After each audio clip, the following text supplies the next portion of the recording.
Hi friends, நான் பருப்பு வேக வைக்க போகிறேன். பருப்பு, மஞ்சள் பொடி, கொஞ்சம் விளக்கெண்ணெய் ஊற்றிருக்கேன். இப்போ பருப்பு வச்சிடுறேன். கொஞ்சம் தலைக்கட்டும். இதை அடுப்பு பற்ற வச்சுருக்கேன். அப்புறம் குக்கர் இது மூடி நல்லா ஹோல்ஸை செக் பண்ணிவிட்டு போடுங்க. ஏதாவது அடைச்சிருந்ததுன்னா டேஞ்சர் ஆகிடும். அடுப்பை சிம்மில் வச்சுக்கலாம்.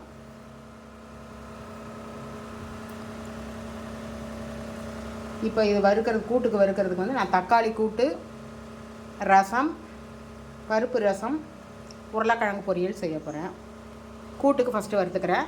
நான் அரை ஸ்பூன் கடலைப்பருப்பு, அரை ஸ்பூன் உளுத்தம்பருப்பு, 2 வரமிளகா போட்டிருக்கேன். உங்களுக்கு காரம் பார்த்து போட்டுக்கோங்க.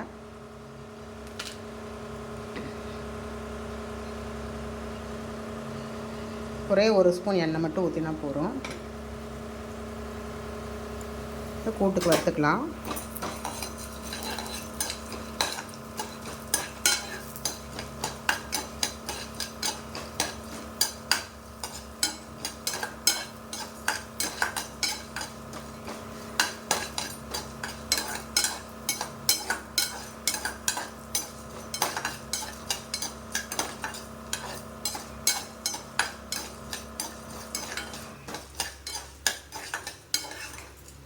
ரசம் பண்ணுறப்ப என்னங்கிறது நான் உங்களுக்கு சொல்கிறேன். மிளகு ரசமா பருப்பு ரசமாங்கிறது பார்த்து சொல்கிறேன். நான் செவந்துருச்சு. அடுப்பை ஆஃப் பண்ணிடுறேன். இப்போ இந்த குக்கரை மூடி வைக்க போகிறேன்.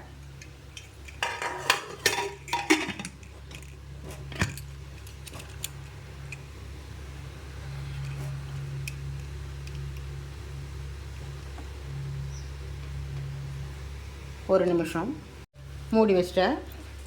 இப்போ வெயிட் போட்டுடலாம். வெயிட்டையும் நல்லா செக் பண்ணிவிட்டு நல்லா ஊதிட்டு அப்புறம் போடுங்க.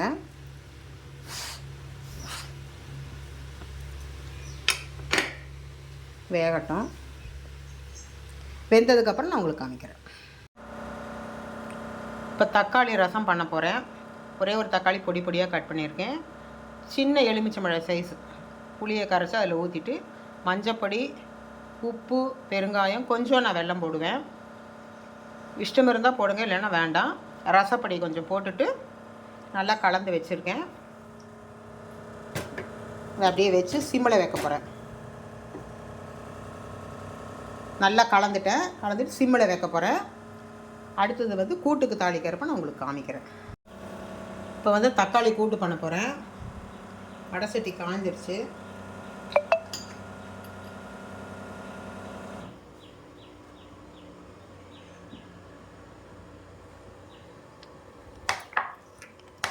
தேங்காய் எண்ணெய் ஊற்றிக்கிறேன். பொரிச்ச கூட்டுக்கெல்லாம் தேங்காய் எண்ணெய் ஊற்றி செஞ்சால் தான் நல்லா டேஸ்ட்டாக நல்லா வாசனையாக இருக்கும். கடுகு,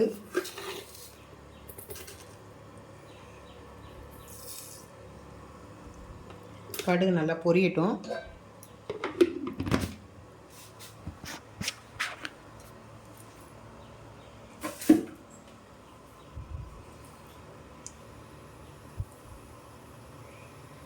கடுகு பொரியட்டும்.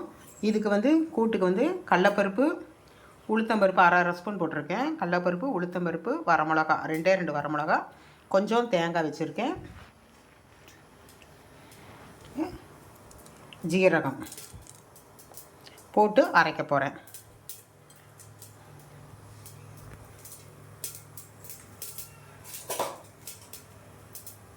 நாட்டு தக்காளி பண்ணால் நல்லாயிருக்கும். இந்த மாதிரி தக்காளி இதில் நான் சின்னதாக இருந்தால் 4 தக்காளி இப்படி கட் பண்ணியிருக்கேன். பொடி பொடியாக கட் பண்ணியிருக்கேன்.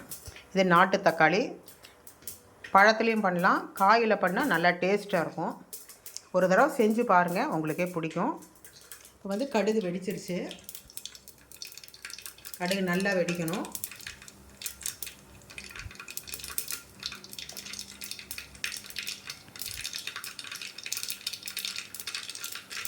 ரசம் தலைக்க போகுது. சின்னதில் தான் வச்சுருக்கேன் நான். இது நாங்கள் ஈயச்சொம்பில் ரசம் பண்ணுறேன், அதனால் ரொம்ப பெருசில் வைக்கக்கூடாது. சின்னதில் வச்சுருக்கேன், சிம்மில் வச்சுருக்கேன். கடுகு நல்லா வெடிச்சிருச்சு. தக்காளி கட் பண்ண தக்காளி அதில் கொட்டிக்கலாம்.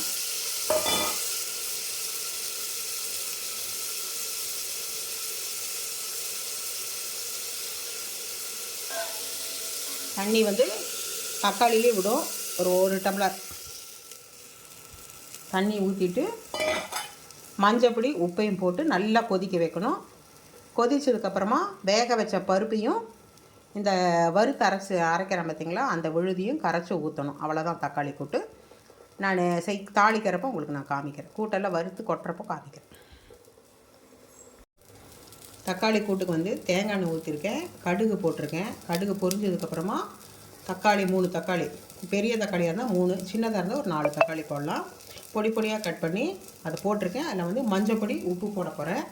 போட்டு அது நல்லா வேகணும். தக்காளி வெந்ததுக்கப்புறமா கூட்டுக்கு வறுத்து கடலப்பருப்பு, உளுத்தம்பருப்பு, வரமிளகா, தேங்காய், ஜீரகம் வச்சு அரைச்சிட்டு இந்த பழம் வெந்தவுடனே, தக்காளி காய் வெந்தவுடனே துவரம்பருப்பு, வேக வச்ச துவரம்பருப்பையும் அரைச்ச விழுதியும் அதில் கலந்து ஊற்றி ஒரு கொதிச்சுன்னா போகிறோம். அதுதான் தக்காளி கூட்டு. நான் உங்களுக்கு அது கலக்கிறப்ப காமிக்கிறேன். ரசம் ஆக போகிறது பாருங்கள். அப்படி ஓரத்துலாம் நுர மாதிரி வருது பாருங்கள். இது மாதிரி நுரைச்சி கட்டிட்டு வரணும். பொங்கி வர மாதிரி தலைக்கக்கூடாது.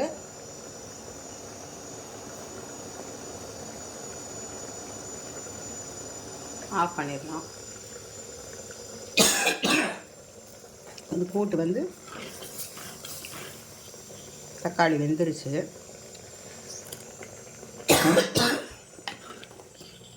இது நாட்டு தக்காளியில் பண்ணால் தான் நல்லாயிருக்கும். பெங்களூர் தக்காளிலாம் பண்ணால் நல்லா இருக்காது. நான் கூட்டுக்கு வறுத்து அரைச்சிருக்கேன். அதை நல்லா கட்டி இல்லாமல் நல்லா கலந்து இதில் ஊற்றுங்க.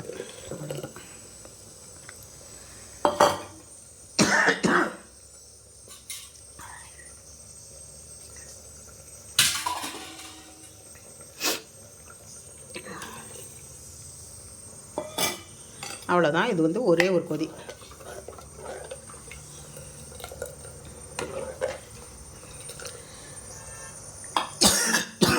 நல்லா கொதிக்கணும். கொதிச்சோன்னே இதை ஆஃப் பண்ணிடலாம். இனி ரசத்துக்கு நான் தாளித்து கொட்டுறப்ப நான் உங்களுக்கு காமிக்கிறேன். ரசத்துக்கு தாளிக்க போகிறேன். நெய் ஊற்றிருக்கேன், கொஞ்சமாக ஊற்றிருக்கேன். உங்களுக்கு வேணும்னா ரசத்துக்கு நெய் ஊற்றி தாளிங்க, இல்லைன்னா உங்கள் பிரியம். ரீஃபைண்ட் ஆயிலில் கூட போட்டுக்கோங்க. நெய் காஞ்சிருச்சு. நான் வெறும் கடுகு மட்டும்தான் போடுறேன். ஏன்னா ரசப்பொடியிலே ஜீரகம், மிளகு எல்லாமே இருக்கும், அதனால் தேவையில்லை. நீங்கள் வேணும்னா ஜீரகம் போட்டுக்கலாம். மிளகு ஜீரகத்தை 1-2 நுனிச்சு இந்த கடுகு தாளித்ததுக்கப்புறமா அதில் போட்டு கொஞ்சம் பெருங்காயம் போட்டுக்கலாம்.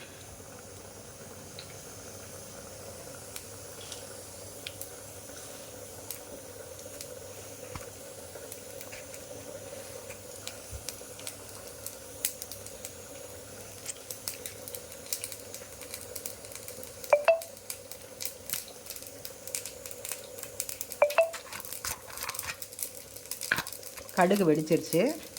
ஒரு நிமிஷம். பெருங்காயம் இருக்குது. பெருங்காயம் போட்டு அதில் எண்ணெயிலே நெய்யிலே பொரிஞ்சுக்கும்.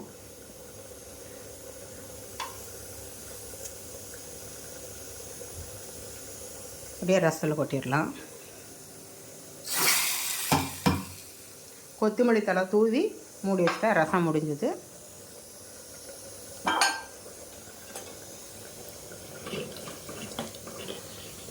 கூட்டு ஆயிடுச்சு. ஆஃப் பண்ணிடுறேன்.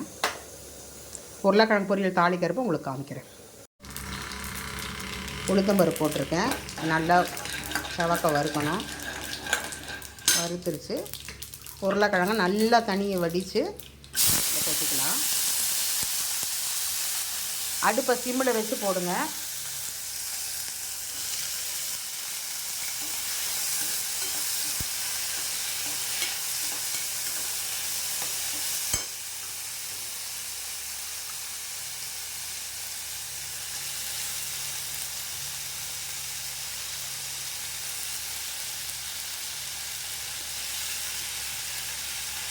இதுக்கு தண்ணி ஊற்றணும்னு அவசியம் இல்லை.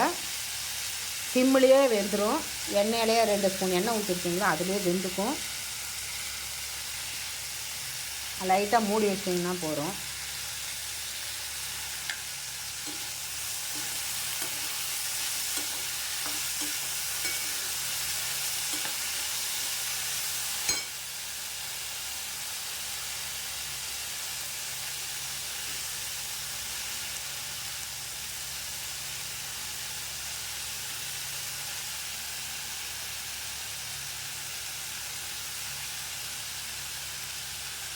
இப்போ வந்து பெருங்காயம் போடுறேன். ஏன்னா உருளைக்கிழங்கு வந்து கேஸு.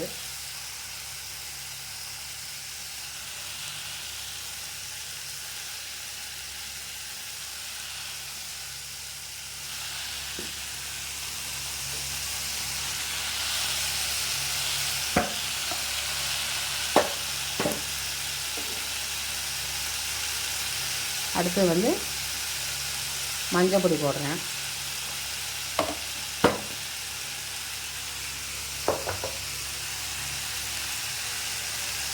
நல்லா கலந்துக்கலாம்.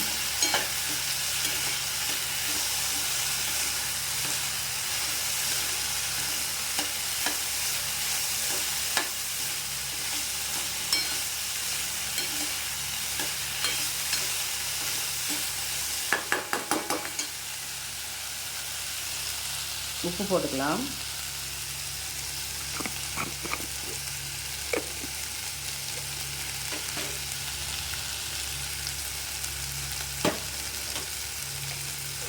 ஒரு நிமிஷம் உப்பு எடுத்துகிட்டு கூப்பிட்றேங்க.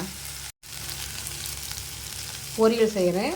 இதில் வந்து 2.5 ஸ்பூன் எண்ணெய் ஊற்றிருக்கேன். கடுகு, உளுத்தம்பருப்பு, கடலப்பருப்புலாம் போடல, வெறும் உளுத்தம்பருப்பு தாளித்து அதை நல்லா செவந்ததுக்கப்புறமா உருளைக்கிழங்கு கட் பண்ண உருளைக்கிழங்கு போட்டிருக்கேன். மஞ்சள் பொடி, பெருங்காயம் போட்டிருக்கேன். இப்போ வந்து சால்ட்டு போடுறேன். நீங்கள் ருசிக்கு ஏற்ற மாதிரி போட்டுக்கோங்க.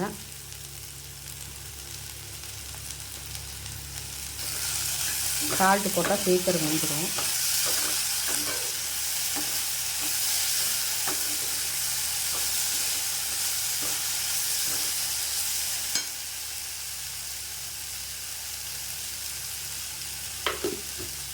வேகட்டும், வெந்ததுக்கப்புறம் உங்களுக்கு காமிக்கிறேன்.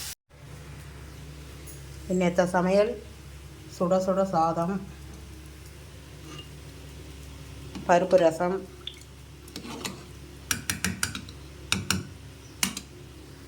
தக்காளி கூட்டு, உருளைக்கிழங்கு பொரியல். அவ்வளோதான் இன்றைய சமையல். பிடிச்சிருந்தால் லைக் பண்ணுங்கள், ஷேர் பண்ணுங்கள், கமெண்ட் பண்ணுங்கள். என் சேனலை சப்ஸ்கிரைப் பண்ணுங்கள், சப்போர்ட் கொடுங்க. பெல் ஐக்கான் கிளிக் பண்ணுங்கள். உங்கள் ஃப்ரெண்ட்ஸுகளுக்கெல்லாம் ஷேர் பண்ணுங்கள். தேங்க்யூ.